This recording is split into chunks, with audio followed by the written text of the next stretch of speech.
So I was scrolling through Steam looking for a game to play where I could just chill out and not worry about making a YouTube video. And then I remembered I had Mad Max. Why not shed some light on one of the most underrated games ever to exist that released in between Fallout 4 and The Witcher 3. That was a recipe for disaster, but here it is. Here's Mad Max.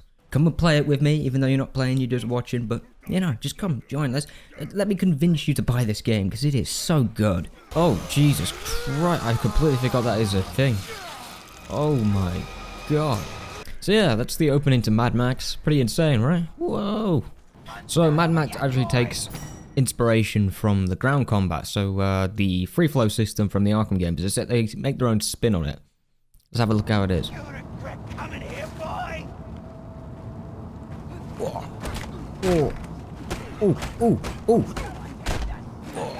Oh, it's got so much impact to it. I love it. I love it so much. Bang, bang, you're done. Come on, you're done. One more. Yes. It is so good. So on top of all the free flow system, they actually add heavy strikes as well. Amazing, right? Ubisoft could learn a thing or two. Heavy strikes to the combat. So they've took inspiration from it, but they haven't copied it with counters completely. They've actually added heavy strikes. You can interact with the environment just like that. That's so cool. And you also have ranged weapons like shotguns and stuff like that. It's really, it's clearly a copycat, but at the same time, they did so much with it to change up how it plays that it feels very unique, at least to me. I am going to skip ahead to the car bit though, because the intro is quite long. So this is Chum Bucket's little thing. We've got a little cutscene going. Chum Bucket is a very interesting character. Not much to him, to be honest, but you know, he's good to have around. He's quite funny, you know. He's like the Gollum of Mad Max. Except he's more interested than Gollum, to be honest. So I've got a vehicle now. Let's go. We're doing well. We're doing well. We're going to check the map though, because wow, look at this map. Oh my god. So this map is pretty big. Initially, it looks bigger than it actually is because of how quick you can actually get around with upgraded vehicles. But as you can see, you've got Jeet, Gutgash, Pink Eye, as well as Gastown, and you can already tell what you're going to be doing here. You're going to be going around, you're going to be liberating areas to get to the next main mission. And I know that sounds really generic, and you know, it is because the ending is in Gastown pretty much, but you have so many activities, and it's all about upgrading your car and upgrading Max, so it never really gets boring. But I'm only going to play like 2 hours here just to show you off Mad Max, to get you involved into Mad Max, because I want more people to play this. So I've just skipped ahead again. This is one of these areas where you go in, you try and liberate people, and you've now got enemy variety. Look, you got the evade. So let's see. Yep. So you just evade it. Seems pretty basic, but when you've got a bunch of enemies around you, oh, yeah, go on, finish. Oh, yeah. And you can also pick up weapons. These give you instant finishes when you daze an enemy. It's a bit like the ground takedown from Batman, except you've got limited uses for it, which is always nice. I just messed that up. Okay. Bang. Boom. Boom. You see what I mean by the impacts, though? The hits, they just feel right. The animations are really nice. There you go. There's the instant finisher. Bang. Up against the wall. Beautiful stuff. Beautiful. Gonna keep going. We're gonna keep going. Come on. Bang. Bang. Boom. Let's go. Let's go. Come on. No. There we go. Sorted. And now everything's on fire, so we're going to drive away and hopefully survive. Let's go. So we've got access to the vehicle customization. Now the car is called the Magnum Opus, as you can tell. And this is where all the fun comes from. You can customize and upgrade pretty much everything you want. You've got engines, you've got armor, you've got tire enhancements, you've got harpoons, you're going to get a sniper at some point. I'll get to the sniper bit, I'll show you that, but after that we'll call it a day. But as you can see, there is a ton here that you can do. And yes, it can be a bit grindy, but you get your money's worth with that grind, and the grind never becomes too tedious, I don't think anyway. Maybe it's different for everyone else, but I think they nailed how much you grind versus how much you actually unlock, which makes you feel good, you know what I mean? Keeps you invested. So I'm just in the middle of taking out a base now. I kind of got distracted, I was enjoying myself, and as you can see, the world also has these random dust storms, which sound really cool, and it also kind of changes up how you're going to tackle these things, because obviously you've not got as much visual clarity, which makes you question like where are the enemies and stuff like that. Of course you can use the mini-map, but you know, I try to avoid it as much as I can. You can also go inside, you can go down, you can go up, like there's vertical aspects to these bases, there's underneath parts to it as well. So there's a bunch of options for you to take these bases on. It can get a bit repetitive, the base stuff, but once you get the car more involved, how you take out the perimeter defenses, trust me, it gets so much better. It's so much more entertaining. Right, I'm nearly done with this one. And usually with all of these bases, it does end with like a big fight or whatever, but there's also other ones where you get bosses, as well as these challenges. These challenges help you actually upgrade, so you don't get the traditional XP. You have to do challenges to upgrade max, and I know some people might not like that, but I think it's a really good idea. Rather than just giving you XP for beating up everyone doing the same thing, you need to master all the mechanics to unlock new things, to unlock upgrades for max, and I think that's really good, because eventually, being forced to master this stuff, as you can see, I'm getting pretty good at this now, even though they're the basic enemies. As you master it, you upgrade, so you feel like you're learning the mechanics, getting invested in it, as well as unlocking new mechanics that you have to learn with it. And I think that's a perfect way to do these open world games. And of course, to beat an objective, you need to blow it up. I mean, this is Mad Max. Kaboom. There we go. Destroy oil pumps. Sorted. Now, there is a guy called Griffer who we're meeting now.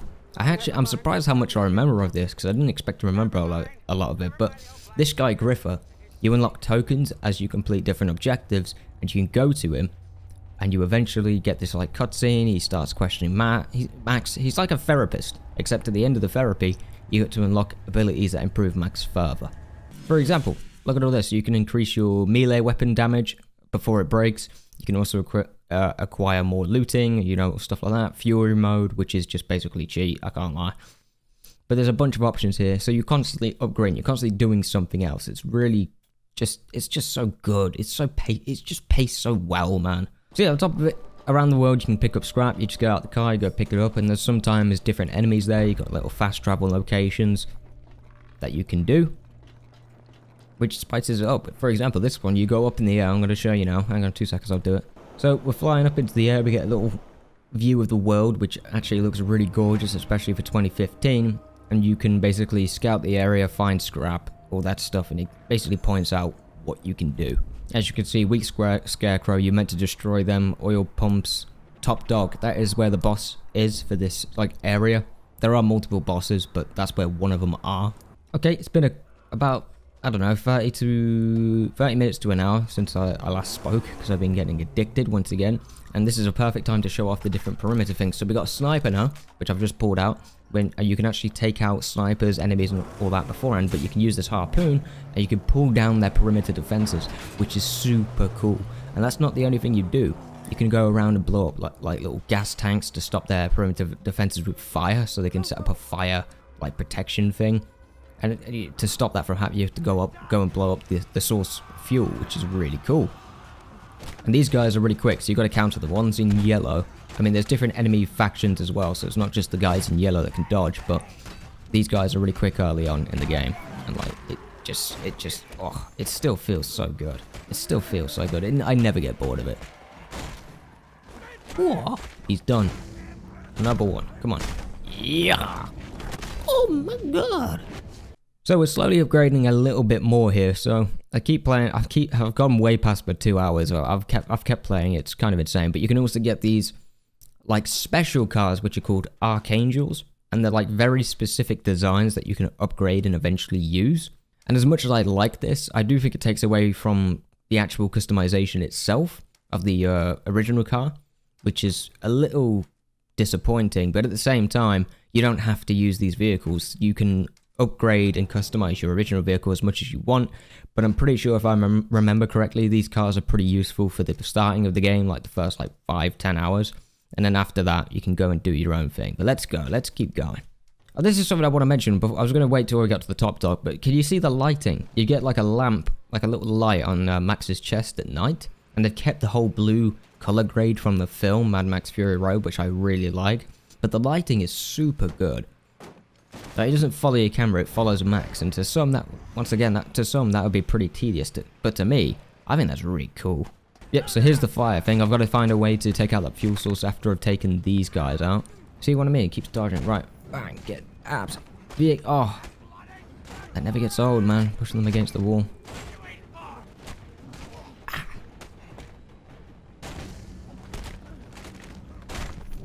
Beautiful. Okay, we finally reached the top dog. This is one of the bosses. Admittedly, the bosses at the beginning really aren't that interesting to fight. What it really involves is dodging, like the Batman Arkham games, you know, with the big bosses from Asylum, the big tanky guys where you have to dodge them and push them into a wall. That is basically this, except you need to put this guy in fire. Which is pretty basic. I mean, you can shoot, yeah, you can shoot, oh, come on, move, mate. Boom. You can shoot them as well. But ideally you want to dodge and push him into the fire behind him, or in front of him now. So not the best, but also it's really nice to have some variety compared to a lot of games these days. I'm just gonna chug some water. Making me thirsty, man. He's down in that. Yeah, he's almost done. Let's do it. Dodge. Boom. In the fire. There we go. It's over. Okay, for the final thing, I've got to show you the chases because I haven't shown you much of the driving, I can't lie. But I'm thinking I want to make this a Oh, get off my car. What are you doing, man? Holy shit. Get out of here. So the goal is to take this guy out with the red icon. Using the shotgun or whatever else you're going to use. These are pretty tough. Yeah, I mean, I think I'm going to fuck... Yeah, I'm going to fuck this up.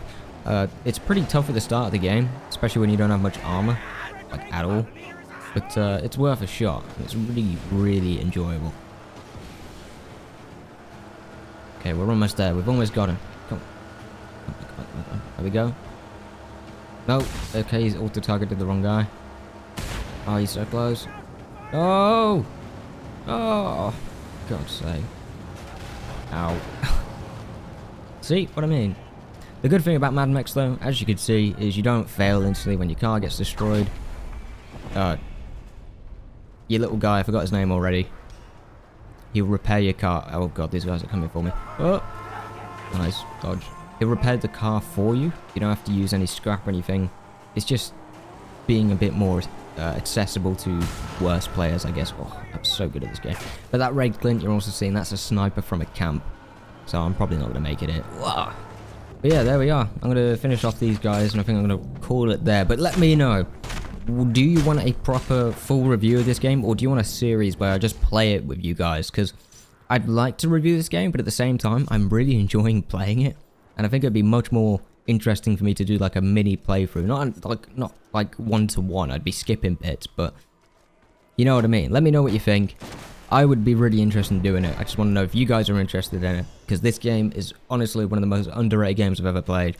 And it's... technically its fault for launching in between Fallout 4 and The Witcher 3, but hey, it's still one of the best games that is open world and has the Arkham free flow system and actually adds a unique spice to it along with the vehicles, how they handle, the customization, and everything else.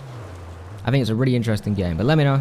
Thank you for watching, really appreciate it, and yeah, I'm going to take this scarecrow out and probably go to bed, because I've been playing for like 6 hours. Bye bye.